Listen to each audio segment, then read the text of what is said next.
Karena Allah menyatakan dalam Al-Qur'an, yauma la yanfa'u malu wala banun illa man atallah biqalbin salim. Pada hari itu tidak berguna anak, harta, benda, kecuali yang hanya selamat pada hari itu adalah orang yang datang menghadap Allah dengan hati yang selamat. Nah, jadi hati yang selamat ini diperlukan mulai kita sebelum beramal sampai kita mati. Bila kita beramal tapi di tahun berikutnya hati kita kada selamat, nah itu bisa membakar akan amal kebaikan yang dahulu itu. Bismillahirrahmanirrahim. Alhamdulillahirabbil alamin. Asyhadu an la ilaha illallah wahdahu la syarikalah wa asyhadu anna sayyidana Muhammadan abduhu wa rasuluh. Allahumma salli wa sallim wa barik ala sayyidina Muhammad wa ala ali sayyidina Muhammad. Pasal kedua, cara-cara meninggalkan maksiat batin atau maksiat hati.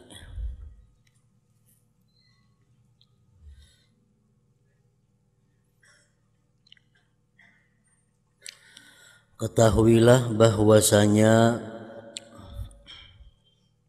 sifat yang tercela yang ada di dalam hati itu banyak sekali.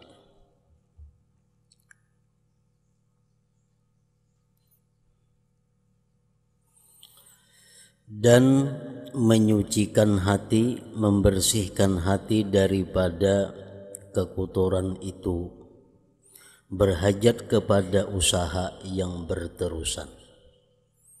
Artinya terus-menerus. Karena sifat yang tercela di dalam hati itu ada yang sifatnya selalu ada dan ada yang sifatnya mendatang sewaktu-waktu. Dosa-dosa yang ada di dalam hati, sifat-sifat jahat yang ada di dalam hati itu ada yang datangnya berkala.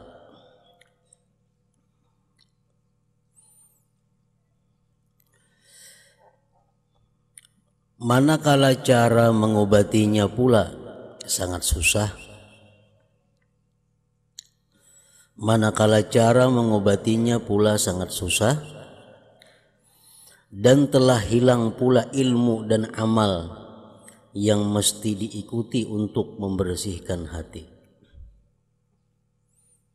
Sedangkan ilmunya kada tapi ada lagi, dijelaskan, diterangkan oleh para ulama-ulama tentang membersihkan hati itu.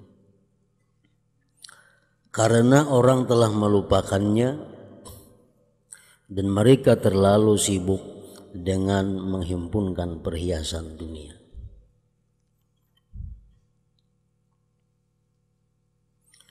Dan telah kami sebutkan segala yang berkenaan dengan masalah ini di dalam kitab Ihya Ulumuddin pada juz yang membicarakan al-muhlikat, artinya perkara-perkara yang membawa kepada kebinasaan seseorang.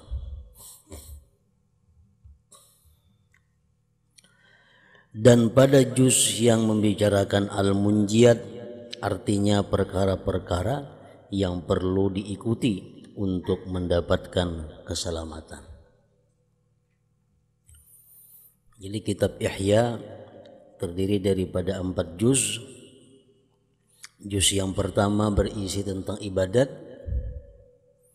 juz yang kedua berisi tentang adat, juz yang ketiga berisi tentang muhlikat, juz yang keempat berisi tentang munjiat, sifat-sifat yang menyelamatkan seseorang.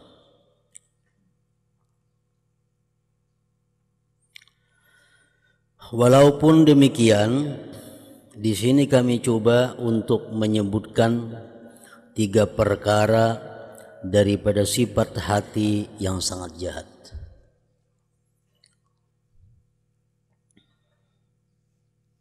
Yaitu sifat yang ghalib wujud, sifat yang kebanyakannya ada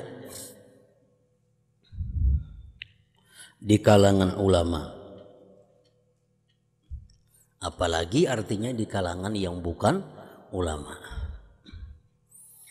Ulama aja sudah banyak yang mempunyai sifat-sifat ini, apalagi yang bukan ulama, yaitu sifat yang ghalib wujud, kebanyakan ada di kalangan ulama yang ada pada zaman sekarang ini. Supaya dapat engkau jauhi daripadanya, karena sifat-sifat itu membawa kepada kebinasaan diri dan merupakan puncak bagi beberapa sifat-sifat yang tercela. Jadi 3 sifat yang disebut ini artinya merupakan akar daripada sifat-sifat tercela lainnya. Dari 3 sifat yang tercela ini bercabang-cabanglah sifat-sifat jelek yang lainnya di dalam hati. Sifat-sifat itu ialah pertama hasad, yang kedua riya, dan yang ketiga ujub. Itu 3 sifat yang bisa menyerang para ulama, apalagi yang bukan ulama.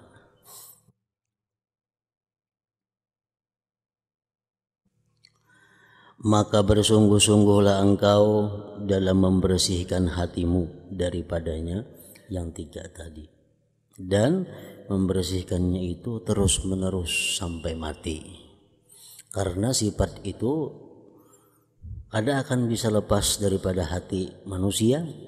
Kalaupun dia lepas hanya sejenak, tapi satu saat bisa datang kembali. Sifat riya, sifat hasad, sifat ujub.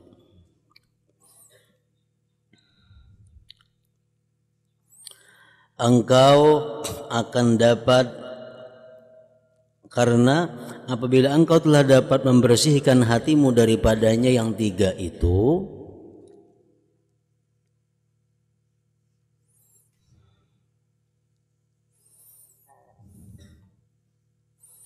engkau akan dapat menjauhkan diri daripada sifat-sifat keji yang lain.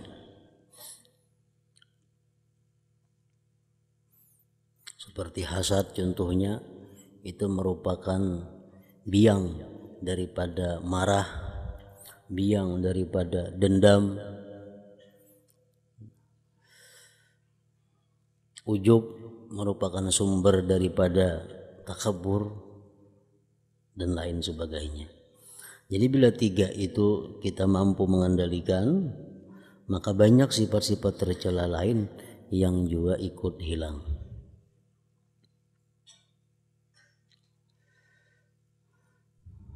Tetapi seandainya engkau tidak mampu menyucikan hatimu daripadanya hasad, riya, dan ujub, maka engkau lebih tidak mampu lagi menghadapi sifat-sifat yang lain, karena akarnya masih hidup di dalam hati kita. Dan janganlah engkau beranggapan bahwa apabila engkau sudah mempunyai niat yang baik dalam mengaji ilmu atau beribadah, berarti engkau telah selamat daripada segala sesuatu yang berbahaya. Jangan menyangka bahwa dengan modal ikhlas sudah selamat, belum tentu. Karena macam riya itu bisa datangnya pertengahan amal, dan riya bisa datang sesudah kita beramal. Demikian juga ujub. Ujub itu biasa timbul sesudah kita melakukan ibadah. Jadi apabila sudah merasa ikhlas, jangan merasa selamat daripada sifat-sifat tercela lainnya.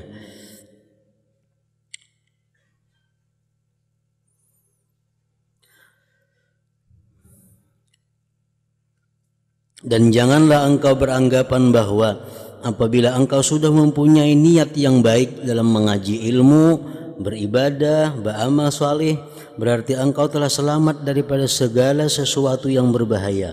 Sedangkan hatimu masih bertapak sifat hasad, riya, dan ujub.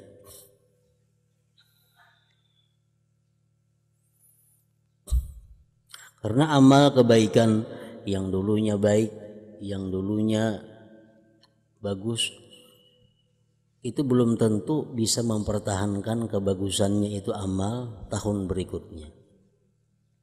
Kita beramal pada tahun 2000 bagus, amal kita pada tahun 2000 diterima, tapi amal yang diterima itu belum tentu bisa kita dapatkan pada hari kiamat, kecuali amal itu utuh sampai kita akhir hayat, sampai kita mati. Nah, hanya bisa kita mendapatkan amal saleh itu di akhirat. Karena Allah menyatakan dalam Al-Quran, yauma la yanfa'u malu wala banun illa man atallah biqalbin salim. Pada hari itu tidak berguna anak, harta, benda, kecuali yang hanya selamat pada hari itu adalah orang yang datang menghadap Allah dengan hati yang selamat. Nah, jadi hati yang selamat ini diperlukan mulai kita sebelum beramal sampai kita mati. Bila kita beramal tapi di tahun berikutnya hati kita kada selamat, nah itu bisa membakar akan amal kebaikan yang dahulu itu. Nah, oleh karena tadi bahwa menjaga hati, memelihara hati dari sifat-sifat itu berterusan, terus menerus dijaga. Artinya jangan merasa begitu kita sudah ikhlas amal kita selamat, kada tentu. Bisa amal kita itu dirubuhkan oleh hati kita di tahun 2020 misalnya, atau di tahun sekian.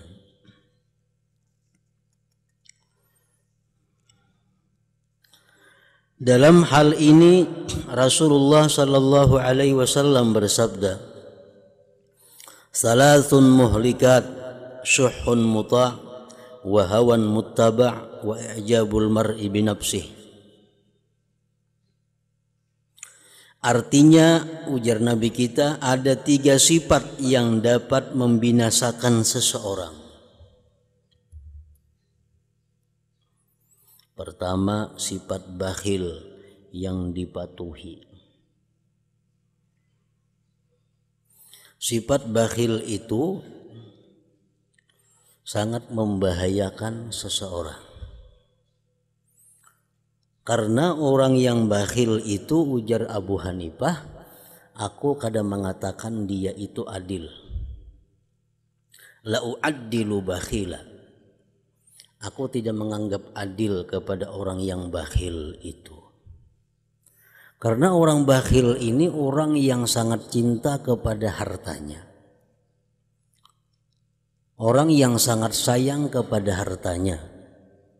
Nah, karena sifat bakhil, karena inya sayang dengan hartanya itu, inya mungkin hanya minta-minta kepada orang. Karena kada hendak maunai harta nang ada. Hartanya ada cuma sayang inya. Bisa duit pas 1 juta, sayang bener man 1 juta, itu inya duit kulir bener maunai. Sudah bakabat bagelang gatah 1 juta. Nah, jadi hendak ke warung, minta biarkan orang minum.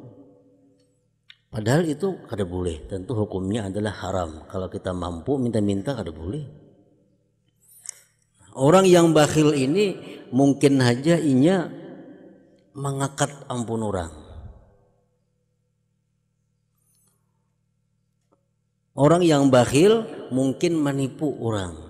Nah, jadi sifat bakhil ini sangat banyak menimbulkan kejahatan-kejahatan yang lainnya. Yang mencelakakan manusia itu pertama sifat bakhil yang dipatuhi, yang kedua hawa nafsu yang diikuti, hawa muttaba', keinginan nafsu yang dipatuhi. Hendak memakai ini pakai, hendak makan ini cari makanan itu, hendak beisian ini usahakan supaya beisian ini. Nah apa nang kehendak nafsu selalu diturutinya. Nah kada memandang lagi ini apakah kehendak nafsu ini bersesuaian dengan hukum Allah atau kada bersesuaian dengan hukum Allah. Nang penting nafsunya itu diturutinya. Nah ini mencelakakan manusia. Hawa nafsu yang diikuti.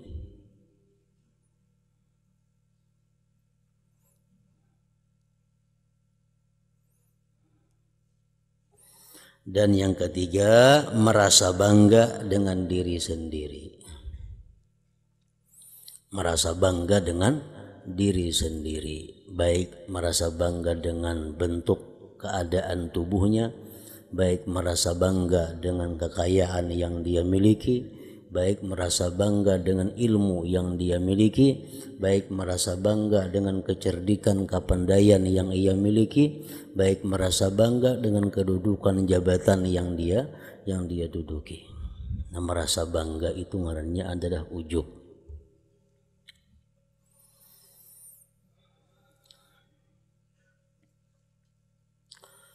Nah, jadi salasun muhlikat.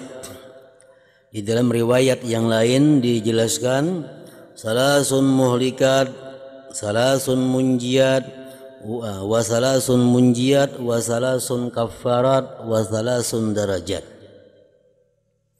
3 macam yang mencelakakan manusia, 3 macam yang menyelamatkan manusia, 3 macam yang menebus dosa-dosa manusia, dan 3 macam yang meninggikan derajat manusia.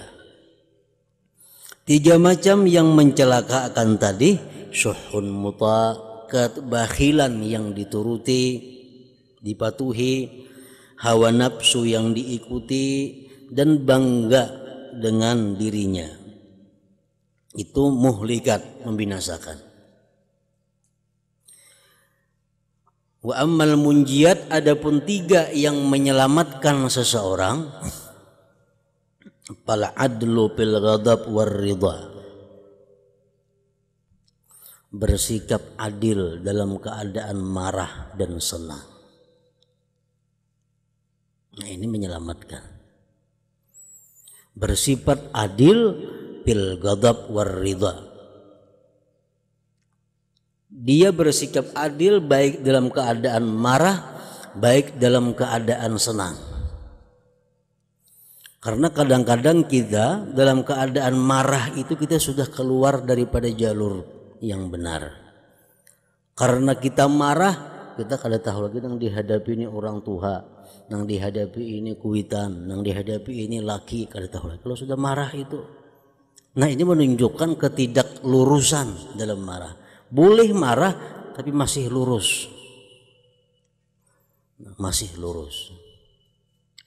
Dan lurus dalam hal senang. Kadang-kadang orang kalau sudah merasa senang lupa dengan peraturan-peraturan Allah. Orang dalam keadaan sangat gembira, sangat suka, lupa akan segala-galanya. Nah, yang menyelamatkan itu adalah kawa bersifat adil, kawa bersifat lurus baik dalam keadaan marah atau keadaan senang. Yang kedua yang menyelamatkan itu wal qasdu fil faqri wal ghina,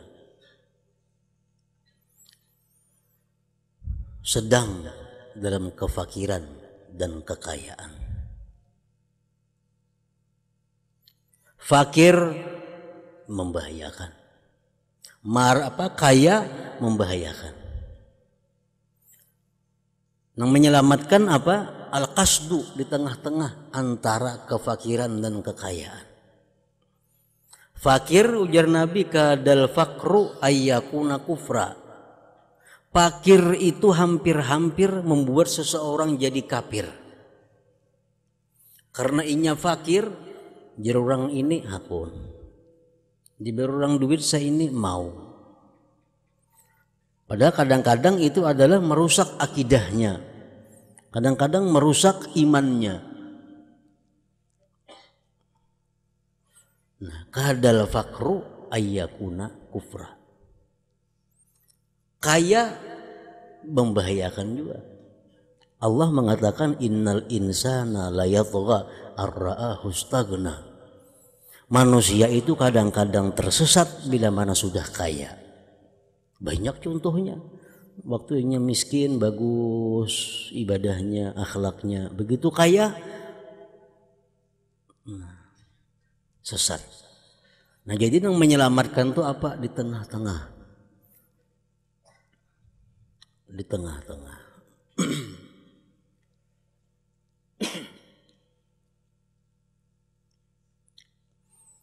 Yang ketiga, yang menyelamatkan wa khasyatullah bisirri wal alaniyah.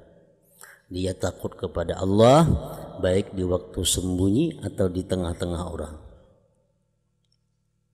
Nah, 3 macam itu ada, selamat sudah. Ini bisa bersikap adil dalam keadaan marah atau senang. Dia berada dalam keadaan tengah-tengah antara fakir dan kaya.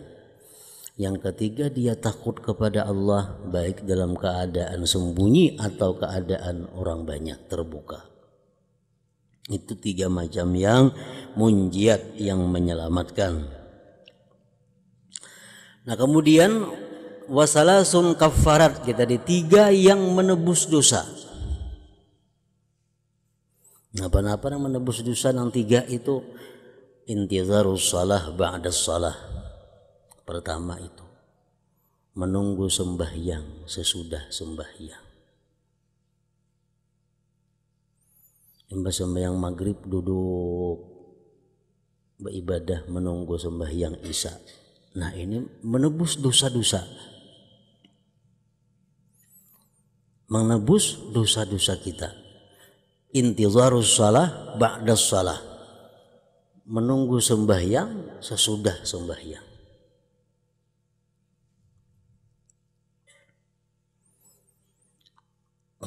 Yang kedua, wa isbagul wudu bis sabarat, menyempurnakan wudu dalam keadaan bersangatan dingin. Biasa kalau bersangatan dingin itu orang-orang berwudu beancap-ancap belakas-lakas karena kedinginan. Nah, adanya kada baik di musim sangat dingin atau musim panas wudunya biasa. Nah, isbagul wudu bis sabarat ini menebus dosa, hilangan dosa-dosa di awak. Yang ketiga yang menebus dosa itu wa naqlul aqdam ilal jamaat, melangkahkan kaki kepada sembahyang berjamaah. Nah, kita melangkahkan kaki kepada tempat sembahyang berjamaah itu adalah menebus dosa kita. Kita langkahkan kaki kanan meninggikan derajat kita, kita langkahkan kaki kiri menghapus dosa-dosa kita.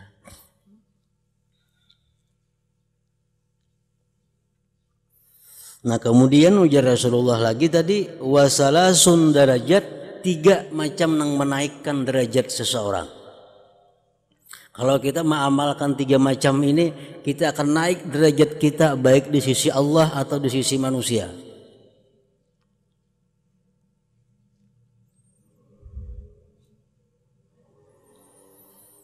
Yang pertama, it'amut ta'am, memberikan makanan kepada orang. Nah, itu menaikkan derajat kita, menaikkan pamor kita baik di sisi Allah atau di sisi manusia, di sisi makhluk Allah. Kita memberi makanan, memberi makan orang, nah itu menaikkan derajat. Yang kedua, wa ifsa'us salam,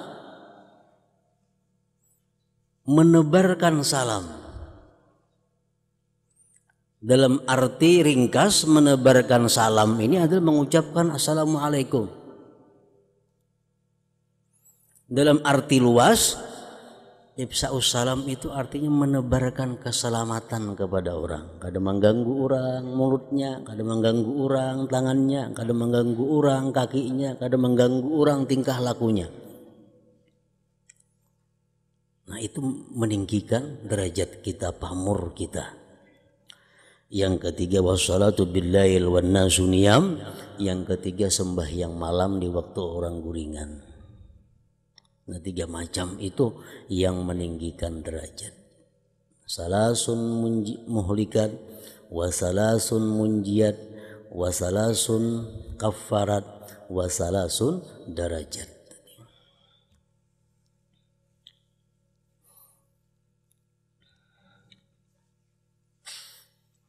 Pertama, cara meninggalkan hasad, meninggalkan sifat dengki. Sifat dengki ini adalah sifat yang paling banyak memasukkan para orang-orang alim, orang-orang ulama ke dalam api neraka.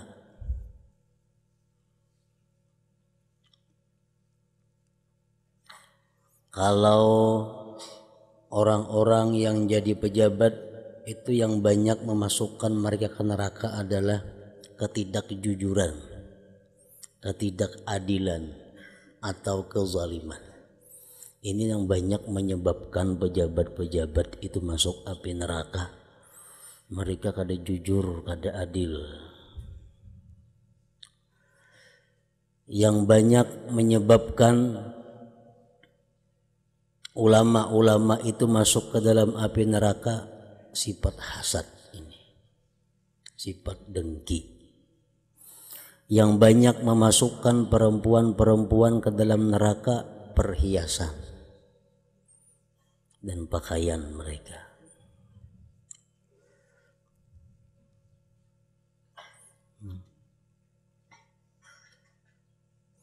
Sifat hasad ini adalah sifat yang bercabang daripada sifat bakhil. Sifat hasad ini timbul dari sifat bakhil. Karena orang yang bakhil ialah orang yang tidak mau memberikan sesuatu yang ada di tangannya kepada orang lain. Itu bakhil.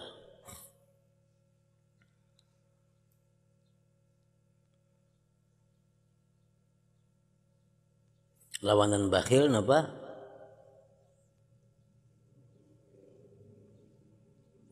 Lawanan bakhil burus. Nang bagus napa? Pemurah. Sakhiyun. Jadi bakhil, sakhiyun, musrifun. Bakhil kada bagus, musrif kada bagus, nang bagus itu adalah sakhiyun.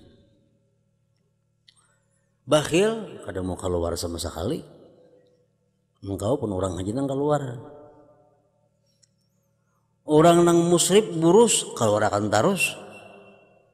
Kada tahu nang haram. Keluar akan tarus duit nukar nang haram enggak, menyumbang nang haram enggak. Ada orang bermaksiatan umpet juga menyumbang pembanyaknya juga. Orang belah masjid pembanyak juga menyumbang. Ini artinya musrif. Kada bagus juga. Nang bagus itu orang nang tahu cara penggunaan duit, kapan mesti menyumbang, kapan mesti mengeluarkan, kapan mesti ditahan. Nah itu nang bujur.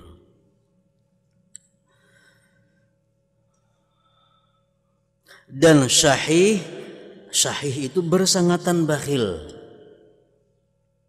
Ialah orang yang tidak mau melihat karunia Allah atau perbendaharaan Allah yang sebenarnya, bukan perbendaharaannya tercurah kepada siapa saja daripada hamba Allah. Itu sahih ngarannya. Lebih buruk lagi daripada bakhil. Bakhil ini orang yang hanya memalarakan hartanya. Kalau sahih itu memalarakan hartanya dan harta orang. Inya sudah kada hakun bababari. Orang bababari sarik juga. Nah ini sahih. Sudah inya kada menyumbang, orang menyumbang sarik. Sahih.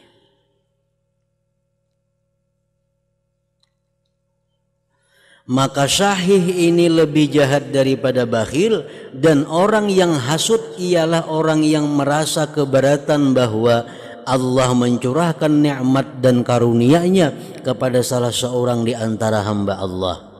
Allah aja pemurah sarikinya. Syahih ini tuh.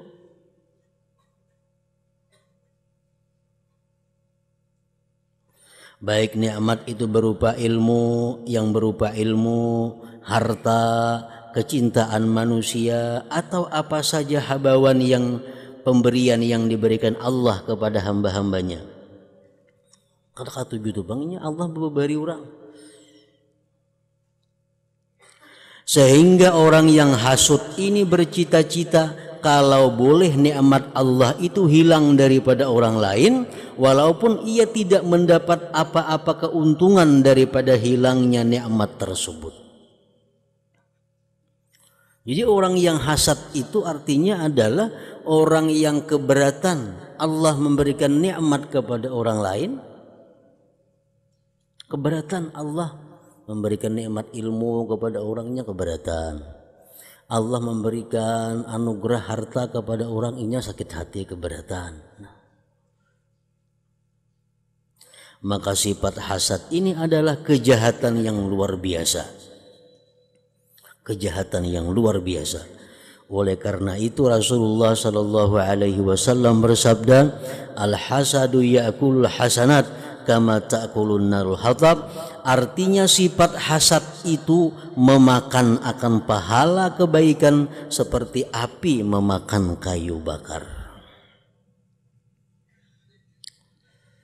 Nah, jadi amal ibadah yang telah kita lakukan, amal ibadah yang sedang kita lakukan, atau amal ibadah yang akan kita lakukan itu kada aman lagi, bisa hangus kalau kita dalam hati ada punya sifat dengki.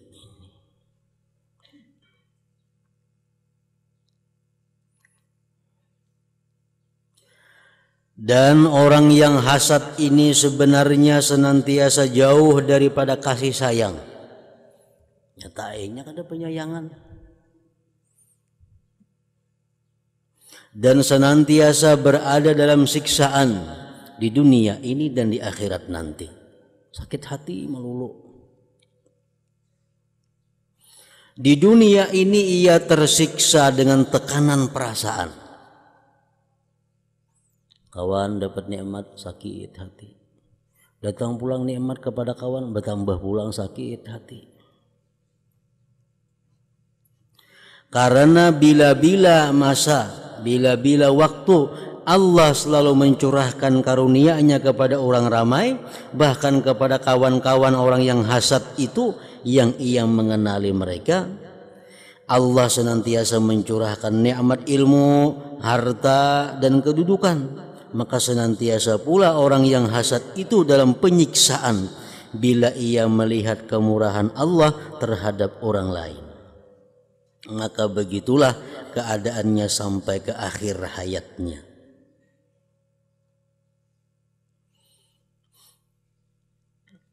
Sebagian ulama mengatakan al-hasadu yuhayyiju khamsatan. Sifat dengki itu menimbulkan 5 perkara.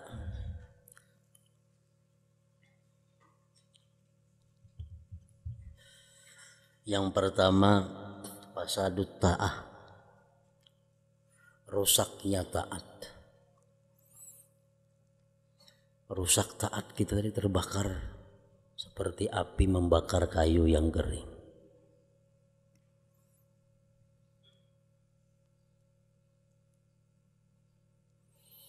Yang kedua, sifat dengki itu adalah fi'lul ma'asi wasyurur, memperbuat maksiat dan kejahatan. Orang dengki itu bisa membunuh orang. Karena dengki dibunuhnya orang. Orang dengki itu bisa ada memfitnah orang. Orang yang dengki itu bisa menggibah orang. Orang yang dengki itu bisa meremehkan orang. Orang yang dengki itu bisa mencaci maki orang. Orang yang dengki itu bisa buruk sangka kepada orang. Nah, akibat dengki fi'lul ma'asi wasyurur, memperbuat banyak kemaksiatan dan kejahatan.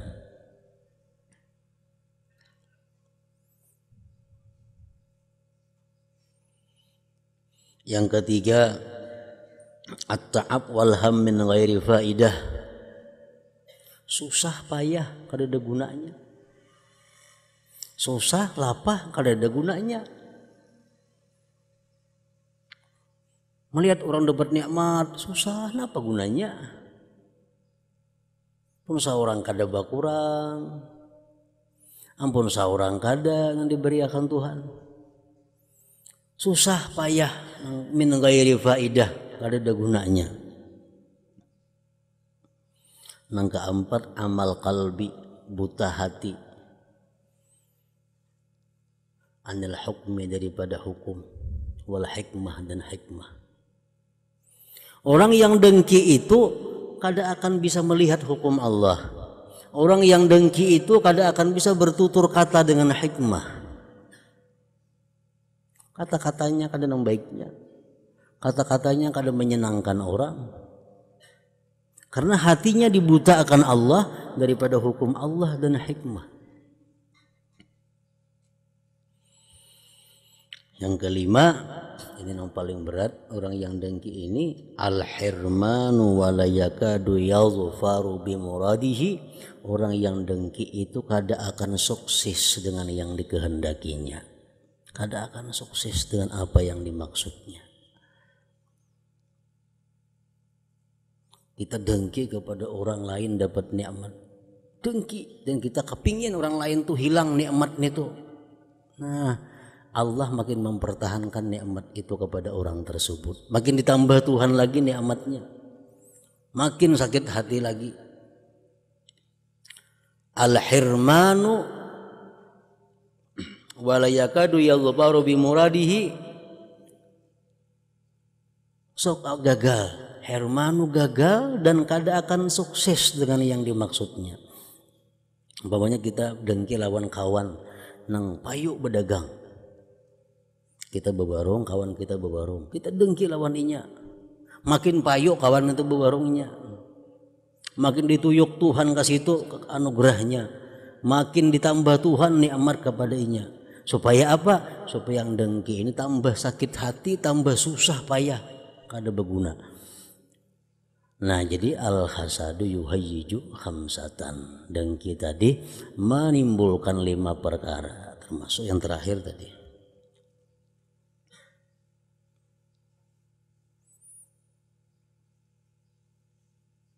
Jadi jangan kira kita dengki kepada orang, kita bisa merubuhkan orang, kada bisa. Justru makin kita dengki, makin makmur orang.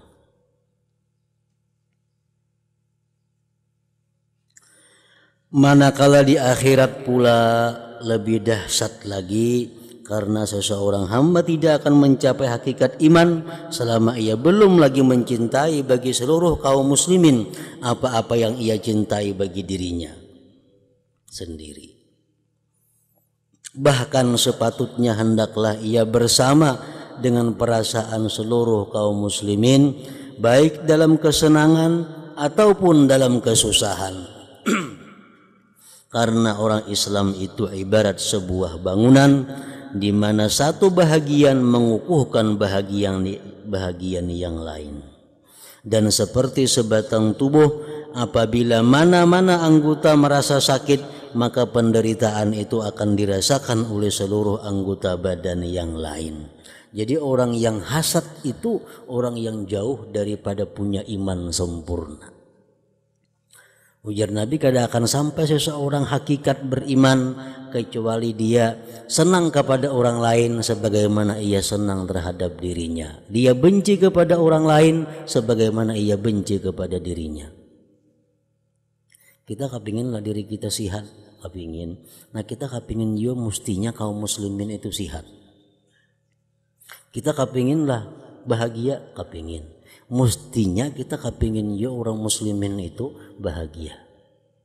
Kita kepinginlah untung, kepingin untung. Mestinya kita kepingin juga seluruh orang muslimin itu untung, jangan rugi. Namun kita merugikan orang itu belum punya iman yang sempurna, yang baik. Kita kepinginlah garing, sakit, kada kepingin. Nah, kita hendaknya kada kepingin juga kaum muslimin itu sakit. Kita hakunlah rugi berdagang, kada hakun rugi. Nah, mestinya kita kada hakun juga kaum muslimin itu rugi. Nah itu orang nang hakikat iman.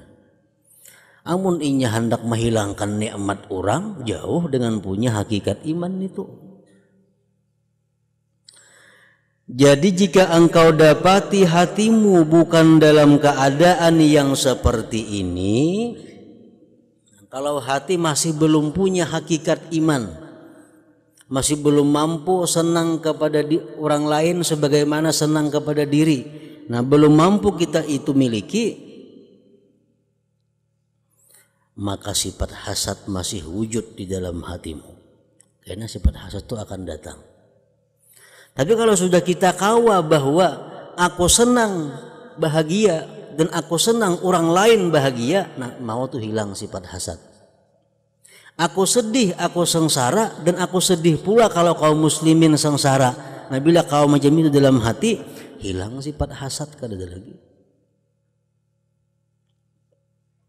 Bila masih yang penting seorang nyaman, orang lain biar sakit, bila masih ada macam itu, nah itu masih ada sifat hasad akan timbul sewaktu-waktu di dalam hatinya. Hendaklah engkau berusaha untuk membersihkannya. Kita berusaha membersihkan itu sudah untung. Kita ini berusaha mengaji, nuntut ilmu supaya membersihkan hati. Walaupun belum kau lagi membersihkan, berusaha sudah untung. Qad aflaha man tazakka. Sungguh beruntung orang yang berusaha membersihkan hatinya. Walaupun belum kau bersih, tapi mengaji aja, menuntut ilmu aja untuk membersihkan hati, sudah untung. Hendaklah engkau berusaha untuk membersihkannya, karena usahamu dalam menghilangkan penyakit hati ini lebih penting daripada engkau menyibukkan diri untuk mendalami ilmu furu', cabang-cabang ilmu fikih yang halus-halus, yang ganjil-ganjil.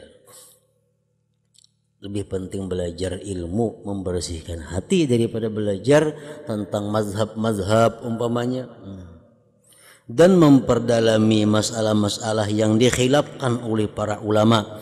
Ilmu masaidil khilafiyah itu nomor 2. Yang penting dahulu ilmu fardu ain yang mana kita wajib untuk mempelajarinya. Nah yang kedua,